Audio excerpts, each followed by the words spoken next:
The Last of Us is widely accepted as one of the best video game stories ever told. The tale of a bitter and violent old man meeting a relatively innocent and happy-go-lucky young girl and rediscovering his own humanity, even if it means amplifying his more brutal side even further. You just come after her. And while you may not realize it at first, the game plants the seeds of that right from the opening prologue. Naughty Dog have always had a knack for opening sequences that manage to be exciting, atmospheric, and narratively compelling, and with The Last of Us, we get to see the world as we know it beginning to fall apart, while at the same time, the fates of these characters begin to take shape. Please don't.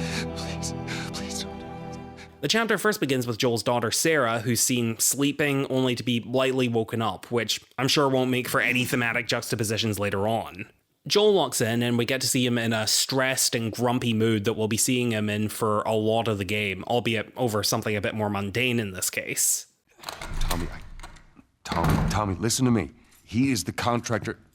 He's the contractor, okay? I can't lose this job. Throughout the story, we see that in the years following this scene, Joel has become a harsh and cynical man due to years of mortal danger and resorting to murder and violence just to stay alive. From this opening scene, however, we learned that even before the apocalypse, Joel doesn't exactly have the most laid-back life. He's a single father with a mortgage, long work hours, and what we can assume is not the greatest financial stability. Not to mention, it seems like his job can also cause him to become quite distant from Sarah, both literally and emotionally. Honey, please not right now. I do not have the energy for this. That doesn't end up lasting long, though, since as soon as Sarah sees him home, she immediately knows how to put him in a good mood. Here. What's this? Your birthday?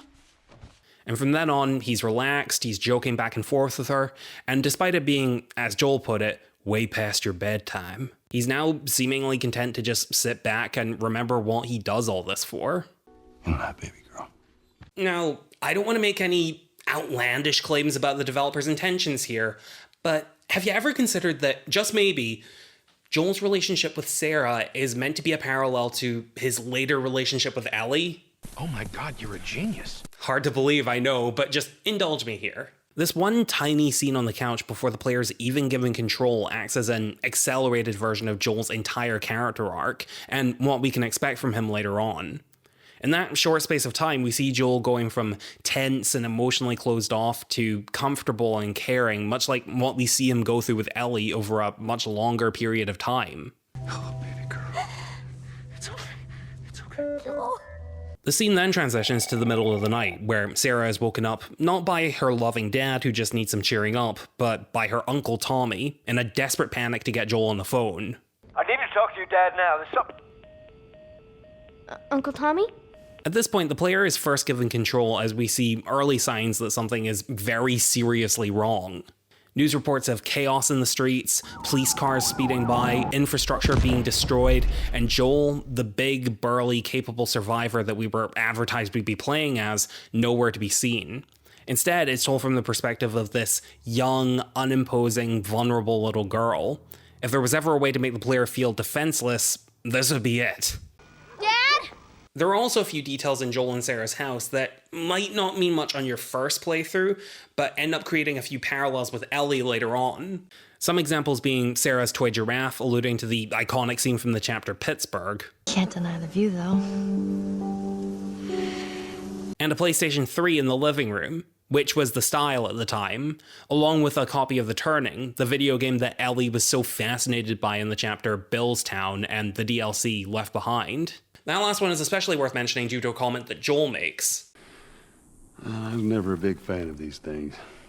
Implying that while he never took much interest in video games, they were still a present enough aspect of his life due to Sarah that he felt the need to share his opinion. The scene goes onward and Sarah meets up with Joel, but instead of a feeling of safety like what she was hoping for by finding him, she sees him being attacked by a neighbor who's in a violent frenzy. Jimmy, I am warning you! No! You shot him. And in one instant, Sarah's innocence is shattered. She's seen firsthand that her normal neighbors are now either dead or a threat to her life, and her father, who's the main source of comfort in her life, just killed someone. I mean, she has the sense to recognize that he did it in self-defense and is totally justified in doing so, but still, it's gonna mess with your head, especially at her age. Tommy shows up and they flee in their car, where the player is left still playing as Sarah and now feeling even more helpless than ever. While Tommy is at the wheel and he and Joel decide what to do, the player is left to just passively watch as Austin, Texas crumbles to the ground, the player's only control being what part of the devastation they want to look at. It's also throughout this sequence where we see Joel and Tommy become the men that we see them as 20 years later. In the present, Joel is regularly presented as a self-interested and morally questionable person who won't hesitate to do some terrible things to protect either himself or someone that matters to him personally. Guess what? We're shitty people, Joel. It's been that way for a long time. No, we are survivors. This is our chance. It is over, Tess! Tommy, on the other hand, is mentioned to have been a member of a rebel group known as the Fireflies, implying that he's more willing to play the hero. We see a bit of that with this interaction upon finding some people needing help on the side of the road.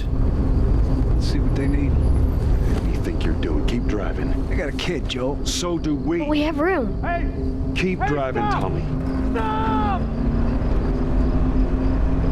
You could also argue that it's another parallel between Sarah and Ellie, since Sarah ends the exchange with her own opinion on the matter. You should have helped him. Which you could compare with the game's ending, where Joel ruins the one chance of saving the world and kills so many people just to protect Ellie, and then hides the truth from her since he knows she would hate him for it. Swear to me that everything that you've said about the Fireflies is true. I swear. The scene eventually progresses to the characters in a car wreck, leaving Sarah's leg broken and the characters being forced to flee on foot as the entire city falls apart around them. I'm not going to dwell too much on the significance of Joel carrying Sarah being a parallel to him carrying Ellie at the end, because that's so clear to see it's not even worth sarcastically suggesting you didn't notice it. What I will say is that during this scene, as the world falls into ruin, we get another glimpse into how certain character traits and elements of the story come into being in the years after. As Joel and Tommy work to get Sarah to safety, we see Tommy stay behind to hold off the infected coming for him, with Joel not hesitating to leave him behind. Daddy, what about Uncle Tommy? We're gonna get you to safety and go back for him, okay? Admittedly, in terms of Joel prioritizing one person over another, this is one of the more reasonable examples. It makes much more sense to protect the injured, defenseless child than the armed and capable adult who voluntarily stayed behind specifically so they could escape. But it is also a hint as to what Joel's decision-making is like when pushed to this kind of extreme. The scene then culminates in this big emotional moment where Joel is stopped by a military soldier who, to prevent the risk of infection spreading, shoots him and Sarah. And while it might not seem like it in an interaction with only a few people, this scene serves to show that society has become damaged beyond repair and will only grow worse from here on. The military are so terrified of letting the infection spread that they resort to illegally killing innocent people who just happen to be in the wrong place at the wrong time, just on the possibility that they might be sick. And that's something that escalates heavily in the years to come as we learn of the government invasively policing occupied zones, enforcing labor and obedience, bombing civilians to prevent spread, and withholding vital resources. Why wouldn't they give them their food? Sometimes they ran out. Most times they just held on to it. That never happened in Boston. Trust me, it happened all the time. Joel is almost executed, but is saved by Tommy at the last minute by shooting the soldier, in an act that also adds to that element of society collapsing. Here we see the beginning of the government becoming so corrupt that a lot of the world's population either sneak around them, fight back against them, or live as far away from them as they possibly can. Throughout the rest of the game, we see individuals keeping their own secret passages away from the military, illegally venturing in and out of the quarantine zone, forming their own factions in non-government occupied areas, often living completely outside any laws or rules, living in complete isolation, or in Tommy's case, as seen in this sequence, battling against them in what end up becoming organized resistance groups and a full-on civil war. Remember, when you're lost in the darkness, look for the light. The scene ends with Sarah dying in Joel's arms and transitions to 20 years later with Joel being startled awake. It's a good contrast to Sarah calmly waking up at the beginning, showing just how much Joel's life and happiness have fallen apart without her, or the rest of his life for that matter.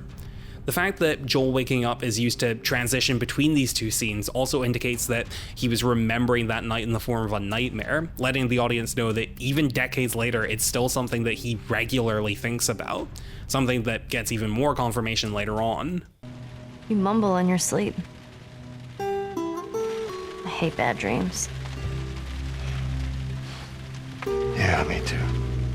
And finally, fast forward to the game's ending with Joel and Ellie safe, about to settle into their new lives, and the final moment of gameplay being performed by the player controlling Ellie, similar to controlling Sarah at the beginning, indicating that Joel has finally reclaimed a piece of himself that he lost all that time ago. For better or worse. Swear to me that everything that you said about the Fireflies is true. You just come after her. I swear. The Last of Us has some of the best character writing and world building, not just in video games, but in fiction in general. Almost every element of the story has either such deep lore that's explicitly conveyed to the audience in one way or another, or left just vague enough, but just detailed enough for you to read into. And a lot of that is due to having such a strong opening sequence to act as a base to build on top of. Oh, and by the way, I went back and replayed the game for this video, both to refresh my memory to write about it and also to get footage. And the reason I'm telling you this is I've changed my mind. The second game was better. Jesus, boy. Special thanks to my Patreon supporters Heather Reed, Zelda, Moon Goddesses, Blueberry Cello, Seth M, Chris Spicer, and Jacob K. Thank you so much for the support. If you'd like to see your name in the credits, along with early access to scripts and videos, as well as exclusive unused video thumbnails, or if you'd just like to chat with me, consider supporting me on Patreon for just $1.50 a month. The link is in the description.